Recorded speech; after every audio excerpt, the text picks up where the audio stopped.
Already Sunitha ఇప్పటికే సుప్రీంకోర్టుకి వెళ్ళింది. అవినాష్ రెడ్డికి ముందస్తు బెయిల్ రద్దు చేయడంతో పాటు ఆ హత్య కేసులో నిందితులుగా ఉన్నటువంటి మరికొంతమందికి కూడా ఆ బెయిల్ అయితే ఇవ్వద్దు, వారికి కూడా ఎవరైతే బెయిల్ మీద ఉన్నారో వారి బెయిల్ కూడా రద్దు చేసి జైల్లో వేయాలని చెప్పి ఆల్రెడీ సునీత ఇప్పుడే కోర్టుకి వెళ్ళింది. దీనికి సపోర్ట్ గా ఆ సిబిఐ కూడా ఆ కోర్టుకి అయితే వెళ్ళటం జరిగింది. నాకు తెలిసి అరుదుగా అటు సిబిఐ కానివ్వండి, ఇటు బాధితురాలుగా ఉన్నటువంటి సునీత కానివ్వండి, ఇద్దరు ఒకే అంశం మీద కోర్టుకి వెళ్ళినటువంటి అరుదైన అంశాల్లో ఇది కూడా చెప్పుకోవచ్చు. అయితే అప్పుడు సుప్రీంకోర్టు ధర్మాసనం సిబిఐని ఒక మాట అడిగింది. సో వివేకానంద రెడ్డి హత్య కేసు మీద దర్యాప్తు పూర్తయిందా, ఇంకా పూర్తి చేయాలా, సో దర్యాప్తు ఎంతవరకు వచ్చింది, ఇప్పుడు పిటిషన్ మీద మీ అభిప్రాయం ఏంటి, అంటే వారికి నిందితులకు బెయిల్ ఇస్తే ఏమైనా తప్పించుకుంటారనే అనుమానం ఏదైనా ఉందా, లేదా కేసు విచారణ పూర్తయిందా అనే కోణంలో సుప్రీంకోర్టు అయితే సిబిఐని అయితే ప్రశ్నించింది. వారం రోజులు గడువించి పూర్తి అఫిడవిట్ కూడా దాఖలు చేయమని చెప్పింది. దానికి సంబంధించి ఈ రోజు సిబిఐ అయితే సుప్రీంకోర్టులో ఒక అఫిడవిట్ అయితే దాఖలు చేయబోతుంది. వివేకానంద రెడ్డి హత్య కేసుకు సంబంధించి తమ సైడ్ నుంచి పూర్తిగా ఆల్మోస్ట్ ఆ దర్యాప్తు మొత్తం కూడా క్లోజ్ అయినట్టుగా అయితే సిబిఐ అయితే నివేదిక సుప్రీంకోర్టుకి సమర్పించబోతుంది. అయితే ఇదే కోణంలో అంటే ఒకవేళ సుప్రీంకోర్టు ఏదైనా ఫర్దర్ గా కొన్ని మార్గదర్శకాలు ఇవ్వటం కానివ్వండి, లేదా వేరే కోణంలో కేసుని ఏదైనా దర్యాప్తు చేయమని అడిగితే చేయడానికి మేము సిద్ధంగా ఉన్నాం. ఇప్పటి వరకు మేము చేసిన దర్యాప్తు ఆల్మోస్ట్ క్లోజ్ అయిందని చెప్పొచ్చు. దానికి సంబంధించిన అన్ని ఛార్జ్ షీట్లను కూడా మేము సిద్ధం చేసి ఇప్పటికే కింది స్థాయి కోర్టులో కూడా ఇచ్చేసామని చెప్పి సుప్రీంకోర్టుకి అయితే చెప్పడం జరిగింది. సో దీని మీద ఇప్పుడు హైకోర్టు ఏ నిర్ణయం తీసుకుంటది అనేది వేచి చూడాలి. ఇదే సమయంలో సునీత కొన్ని అంశాలను లేవనెత్తారు. సో ఆ అంశాలు ఈ రోజు సుప్రీంకోర్టులో సమాధానం దొరికే అవకాశం ఉంది. ఏంటి ఆ అంశాలు అంటే ప్రధానంగా వివేకానంద రెడ్డి హత్య జరిగిన రోజు అవినాష్ రెడ్డితో జగన్మోహన్ రెడ్డి, భారతీ రెడ్డిలు మాట్లాడారు అనేది సునీత చెప్తున్నటువంటి వాదన. ఈ కోణంలో కూడా దర్యాప్తు జరగాలి. ఒకవేళ మాట్లాడి ఉంటే ఎందుకు మాట్లాడారు అనేది కూడా తేలాలి. పరోక్షంగా కూడా జగన్మోహన్ రెడ్డికి, భారతీ రెడ్డికి తెలిసే ఈ హత్య జరిగింది అనేది పరోక్షంగా సునీత చెప్తున్నటువంటి మాట. అందులో భాగంగానే ఆ రోజు వివేకానంద రెడ్డి హత్య జరిగిన రోజు అవినాష్ రెడ్డితో భారతీ రెడ్డి అలాగే జగన్మోహన్ రెడ్డి మాట్లాడారు అనేది చెప్తుంది. దీనికి సంబంధించి మనం ఆల్రెడీ తాడేపల్లి ప్యాలెస్ కు కూడా నోటీసులు అయితే వెళ్ళినాయి. గతంలోనే మనం దీని గురించి కూడా మాట్లాడుకున్నాం.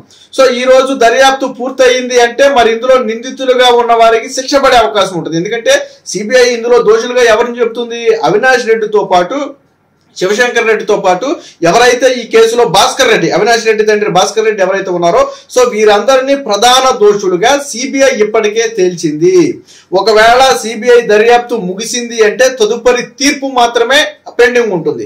కాకపోతే సునీత ఏం చెప్తుందంటే సిబిఐ దర్యాప్తు పూర్తి స్థాయిలో జరగలేదు, వైసీపీ హయాంలో సిబిఐ దర్యాప్తుకు అనేక ఆటంకాలు వచ్చాయి, కేసుని అనేక రకాలుగా తప్పుదోవ పట్టించారు, కాబట్టి తిరిగి దర్యాప్తు పూర్తి స్థాయిలో జరగాలి. దీని వెనక ఉన్నటువంటి పెద్ద మనుషులు ఇంకా బయటికి రాలేదు, కేవలం అవినాష్ రెడ్డితోనే కేసు ఆగిపోయే ప్రమాదం ఉందనేది సునీత చెప్తున్నటువంటి వాదన. సో ఈ రోజు సునీత కూడా ఈ రోజు సుప్రీంకోర్టులో తన కౌంటర్ వాదన వినిపించే అవకాశం ఉంది. ఒకవేళ సిబిఐ నిజంగా మా దర్యాప్తు ముగిసింది అంటే ఆ బాధితురాలిగా ఉన్నటువంటి సునీత సమాధానం చెప్పాలి. తను సంతృప్తిగా ఉందా అసంతృప్తిగా ఉందా అనేది సునీత కూడా చెప్పాల్సి ఉంటుంది. సునీత చెప్పేది ఏంటంటే దర్యాప్తు పూర్తిగా జరగలేదు, అవినాష్ రెడ్డి వరకు ఓకే, అవినాష్ రెడ్డి వరకు దోషులుగా చెప్పారు ఓకే, బట్ అంతకు మించి ఉన్నారు కదా, అంటే ఇండైరెక్ట్ గా భారతీ రెడ్డి, జగన్మోహన్ రెడ్డిల పాత్ర ఏంటనేది కూడా తెలియాలి. ఆ రోజు ఎందుకు అవినాష్ రెడ్డి అర్ధరాత్రి హత్య జరిగిన రోజు అర్ధరాత్రి అవినాష్ రెడ్డి ఎందుకు వాళ్ళిద్దరితో మాట్లాడారు అనేది తెలియాలి. ఇది సునీత బలంగా అడుగుతున్నటువంటి ప్రశ్న. సో ఇది ఈ రోజు సుప్రీంకోర్టులో లేవనెత్తే అవకాశం ఉంది. తదుపరి సుప్రీంకోర్టు ఎటువంటి డెసిషన్ తీసుకుంటుందో తెలియదు. బట్ సిబిఐ చెప్పేది ఏంటంటే ఫర్దర్ గా సుప్రీంకోర్టు గైడ్ లైన్స్ ఉంటే పలానా కోణంలో విచారించమని కానీ లేదా పలానా దానికి సంబంధించి విచారణ కొనసాగించమని కానీ సుప్రీంకోర్టు ఫర్దర్ గా ఆర్డర్స్ ఇస్తే మేము ఖచ్చితంగా వాటినైతే ఫాలో అవుతామని చెప్పి సిబిఐ నుంచి ఇప్పటికే అఫిడవిట్ దాఖలు చేయడానికి అయితే సిద్ధమయ్యారు.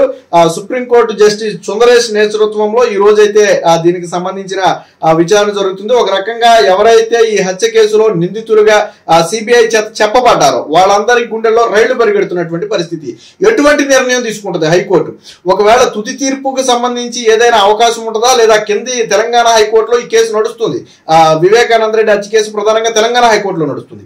సో తెలంగాణ హైకోర్టుకే ఫార్వర్డ్ చేసి ఫర్దర్ గా దర్యాప్తు ముగిసిన నేపథ్యంలో తుది తీర్పు ఇమ్మని చెప్పి అడుగుతారా? ఒకవేళ తుది తీర్పు ఇమ్మంటే దోషులుగా ఉన్న వారిని అందరినీ కూడా ఆ దోషులుగా నిర్ధారిస్తూ న్యాయస్థానం తీర్పిస్తే ఫర్దర్ గా ఏంటి?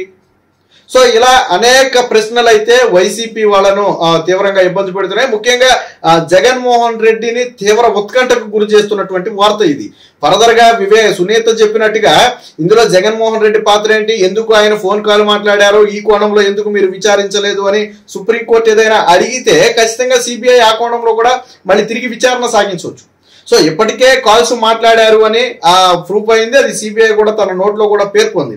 అలాగే సునీత కూడా దీని మీద బలంగా ముందుకెళ్తుంది. ఇదే సమయంలో అసలు ఈ కేసు మొత్తం ఎందుకు విచారణకు వచ్చింది అంటే అవినాష్ రెడ్డి ముందస్తు బెయిల్ రద్దు చేయడం అనేది ఇక్కడ ప్రధానంగా ఉన్నటువంటి విషయం.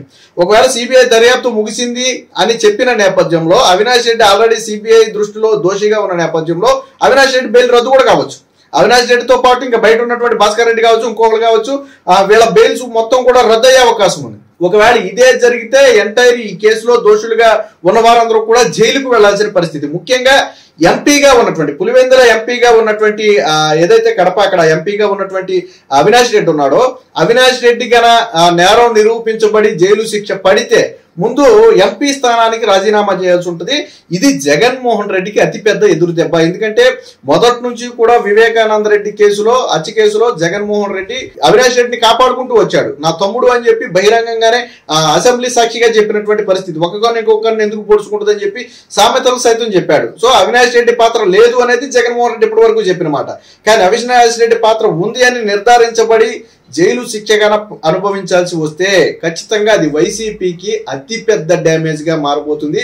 ఏది ఏమైనా ఈ రోజు సుప్రీంకోర్టులో తీర్పు మీద జగన్మోహన్ రెడ్డి జాతకం మొత్తం కూడా ఆధారపడి ఉందని చెప్పొచ్చు. అయితే సుప్రీంకోర్టు డైరెక్ట్ గా తీర్పులోకి వెళ్ళకపోయినప్పటికీ కూడా ఈ కేసును మళ్ళీ తెలంగాణ కింది హైకోర్టుకే పంపి అక్కడ విచారించాలని చెప్పే అవకాశం ఉంది. ఇక సిబిఐ తన విచారణ ముగిసింది, ఆల్మోస్ట్ మేము చేయాల్సిన విచారణ మొత్తం కూడా చేసేసామని చెప్పిన నేపథ్యంలో సునీత ఎటువంటి కౌంటర్ ఇస్తుంది, ఎటువంటి వ్యాఖ్యలు చేస్తుంది అనేది కూడా ఆలోచించాలి.